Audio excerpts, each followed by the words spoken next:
বন্ধুরা, দোল পূর্ণিমার মহাসংযোগে কোন তিনটে খাবার মরে গেলে ভুলেও কিন্তু মুখে তুলবে না এবং কি কাজ করবে না, এবং এমন কিছু সংকেত যেগুলো তোমরা যদি দেখো তাহলে বুঝবে শ্রীকৃষ্ণ এবং রাধারানীর কৃপা তোমাদের জীবনে বর্ষিত রয়েছে, সেই নিয়ে আজকের ভিডিও।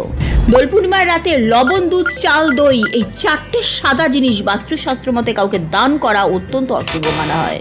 পিতল, তামা, রূপো এই ধাতুর জিনিস দান করা শুভ মানা হয়, কিন্তু প্লাস্টিক, কাঁচ, অ্যালুমিনিয়াম এইগুলো কিন্তু দান করা যাবে না। ঝাঁটাতে বলা হয় মা লক্ষ্মীর বাস। দোল পূর্ণিমার দিন ঝাঁটা কাউকে দান করবে না, এমনকি আমাদের মেয়েদের ব্যবহৃত জামা কাপড়, গয়না, সিঁদুর সেটাও কাউকে দেওয়া যাবে না।